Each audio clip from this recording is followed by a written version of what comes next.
So at this point in time, Roy Koch, if you could come up and give the first presentation. Roy is the Vice President of Marketing here at ARC, so please give him a hand.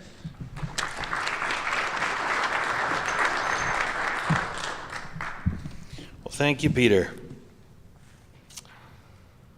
Yeah, so I've joined ARC back in December, and before that I started getting involved in social media and blogging and Twittering and just following what's going on in this marketplace in my own practice, doing some business development consulting.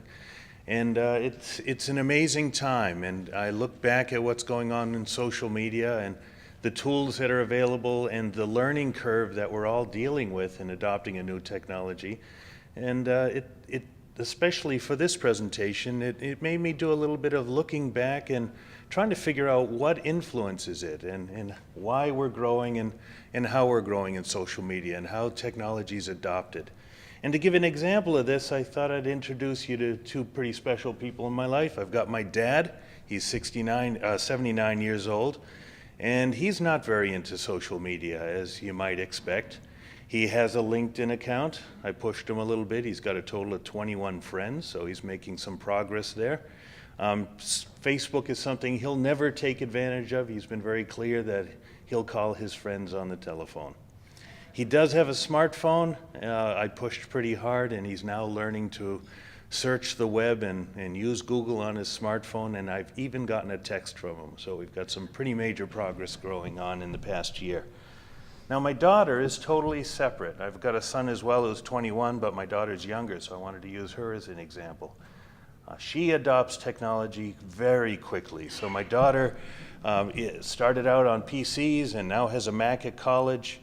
She's been on phones for a long time, as well as my son. We got them iPhones as soon as they were available, and they've both adopted technology at an extremely fast pace, which is interesting to see. Her idea of friends is having 641 friends on her Facebook account, and that number changes daily. So there's clearly a very big difference in the adoption of technology between these two. And I like to think of it in terms of my father is of a generation where he adopts new technology out of necessity. That's probably the way a lot of us take a look at it, is we stare at it, we decide whether it's something that's really going to impact our life and really important to take advantage of, and then we make the decision. My daughter is completely different from that. She'll play with technology, she'll evaluate technology, she'll try it just because it's interesting.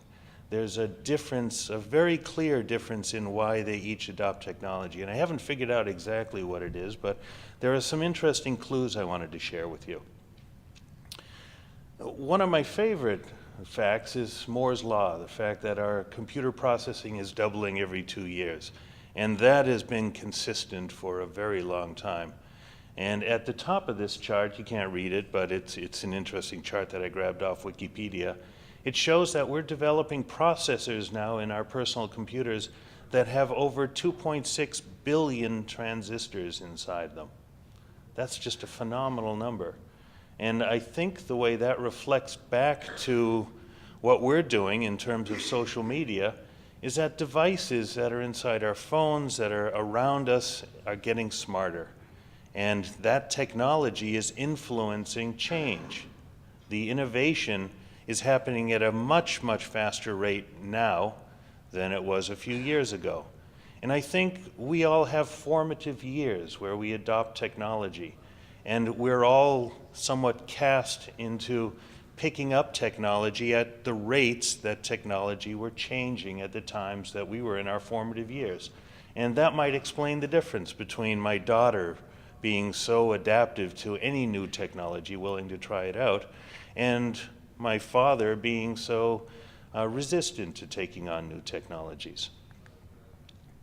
There's another example that I found on the internet. This is the adoption of webmail.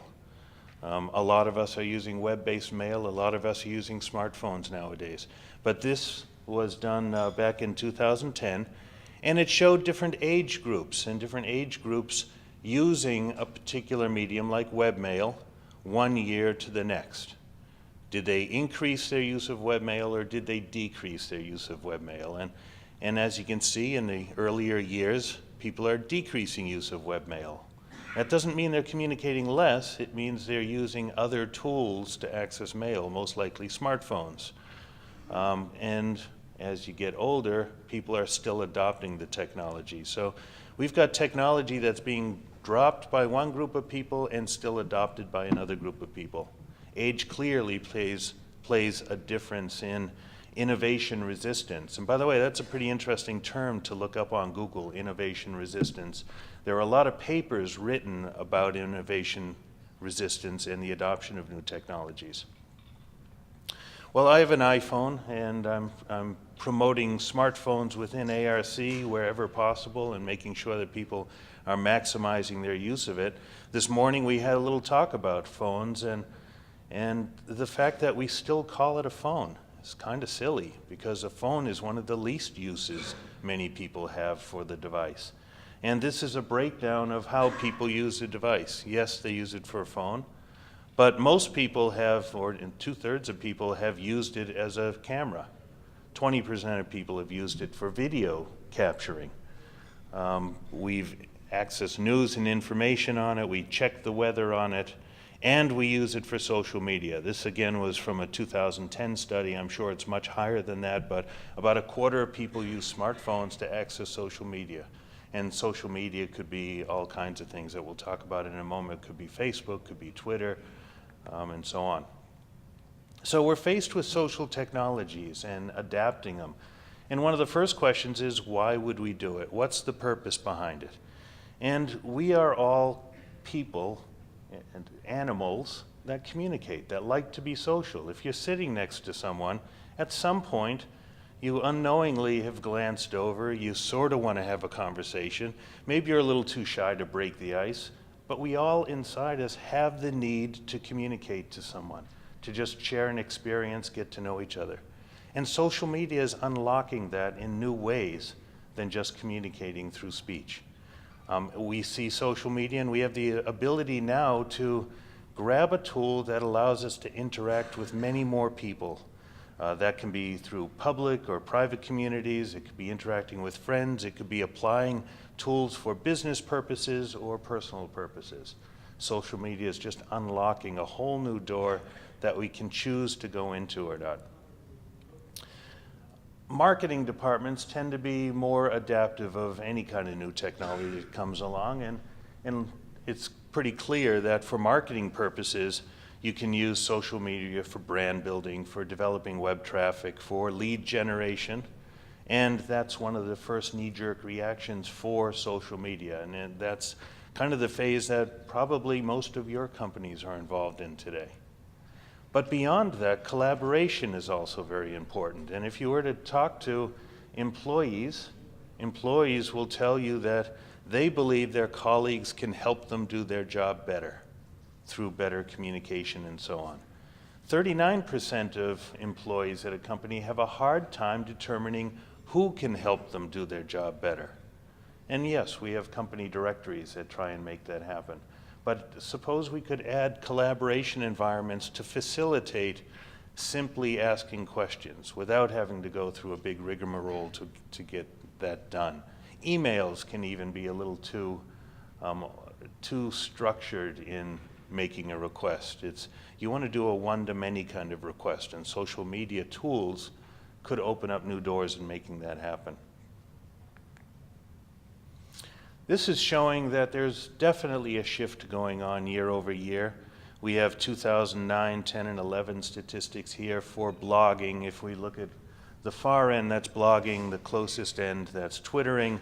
Facebook is second to closest. What you really want to look at is whether the yellow line is ahead of the blue line. The blue line is 2009, the yellow line is 2011. And you can see that blogging appears to be dropping, and technologies like Facebook and Twitter as a social media device is on the growth. It doesn't mean you shouldn't blog. It probably means that you should blog, so you create content, and that content is typically owned by you and on your website, unless you're using some public blogging tools. But it probably means that you should tweet about it after you blog to drive traffic to your blog and to get better visibility. So it's not one tool over another, it is combining tools for their greatest effect. Now, social media is a global phenomenon. It's not new. Many of us may think it's new, but in actuality, this is a chart showing social media users around the world, and the United States is a very small part of this global economy of social media. It's something that is here, it's going to stay, it's going to grow, it's going to morph into better tools that offer it. You know, when we go back to my discussion on innovation and how quickly change is happening, we have to understand that Twitter isn't the end of the line. Twitter's just one tool that's going to be replaced by something else a few years from now. We look at it and say, all right, this is the final one I need to adopt. It's never the case. Innovation's going to keep on happening. We're going to be doing things differently, and this map will be adapting other social tools in the future. Now, some interesting statistics out there to highlight just how prevalent these different tools are. You've probably all heard on the news that Facebook's about to have an IPO that's going to be setting records. In addition, Facebook's likely to have 1 billion users by August. Now, when you think the population on the planet is 7 billion, that's a phenomenal number to have. 50% of Facebook users are daily users. 350 million people log into Facebook from smartphones. These are all statistics you can get off the Facebook site. LinkedIn is a professional network. It's not used the same way that Facebook is, so we have different tools for different purposes. LinkedIn has about 135 million users at this point, and as a professional network, a lot of us think of LinkedIn as the job search board, but it's far more than that. And it's good to stay in contact with everybody, but you need to explore LinkedIn as a social media solution and a group solution. We'll talk about that a little bit more in a moment. Twitter is also extremely successful, 100 million active users, 50 million daily users, and half the people are mobile users. When you look at different social media, you have setting up communities and different types of communities. Do I want it for business to business purposes, business to consumer purposes, or consumer to consumer purposes? And while some people may argue with me on this, I've taken the personal approach that LinkedIn is a business to business community environment, and is something we should all be definitely involved in and leveraging from a corporate point of view. It's also important to mention, by the way, that on LinkedIn there are over 2 million company pages. So LinkedIn isn't just for personal profiles, it's for advertising and creating company profiles about what you do. Facebook I see as a consumer to consumer or kind of retail business to consumer environment. I don't see it playing as important a role within our industry, but I've had a bunch of discussions this week about that and maybe changing my mind. So don't rule Facebook out for business purposes within the industrial industry. Twitter is clearly a business to business and business to consumer environment, and it's used widely in consumer to consumer, but it's a tool that you should definitely be taking advantage of as well. Now, we look at adoption curves for technology. There's a great tool that's available from Google called Google Insights. And Google Insights allows you to do a search of what people are searching on. You pick a topic and it'll tell you how that topic is progressing over time, giving you a timeline of how many searches there have been over different years. And this clearly shows some very dramatic growth curves for Facebook, LinkedIn, Twitter, and I put Skype in here as well because we shouldn't rule Skype out as a social media environment. A lot of people look at Skype and say, oh, that's for talking over the internet. Well, it's actually much more than that. It's for file sending, it's for instant messaging. Skype is one of the, or I believe it's the most prevalent now, instant messaging solution that's available to us all. But very hefty growth curves here. And this is telling us that social media is clearly on the rise. And the question becomes, is this a rising tide that's just floating all boats, and it's something that is growing for anybody who's in the social media world? Well, it's not true. There are other technologies that are out there, and it's worth evaluating and picking because there are some winners and losers out there. You can see the adoption curves for technology like MySpace. Yahoo Instant Messaging is holding in there. Plaxo came on but is dwindling away. Microsoft Instant Messaging was very strong, seems to be slowly on a decline with other technologies coming onto the market. And then there are private communities. There are tools for social media that you can own or that you can apply to private communities. Some are growing, like Yammer. Some made a splash and aren't growing, like Plig. LinkedIn groups is something that's definitely on the rise as well, and very worth taking a close look at. In fact, if we were to drill into LinkedIn groups a little bit more, it's one aspect of LinkedIn that very few people are taking advantage of. And it's a very powerful tool within LinkedIn. You can set up communities, or communities can be developed for virtually anything. They can be public or they can be private. Private communities require you to be accepted into the community. And that becomes a place to share information. And there are lots of examples of private communities built in LinkedIn for things like Disney, where engineers can share information on best practices across theme parks. Or there are professional communities for the pharmaceutical industry, or a 21 CFR Part 11 community. So these are things to explore in ways that you can either create user environments to get feedback for product enhancements that you may need, to create environments where you can learn and share best practices with other companies within your industry. And as part of all this, you can create environments where you can casually provide some marketing to drive traffic and drive business within your organizations. There are lots of other social media technologies out there. I've listed a bunch here which you can't read, but you'll have access to this slide deck from our website. Please download it, have a look, and take a serious look at social media. Next steps would be defining with your groups where you are. Do you have innovation resistance that you need to deal with? What's the purpose of your use of social media? Is it going to be for branding? Is it going to be for marketing and lead generation? Is it going to be for sharing best practices? And then decide which ones are the best to make it happen. Management of social media, whether it's something that you own or something you're going to outsource or use a public service for.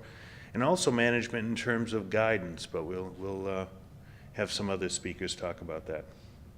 Thank you very much.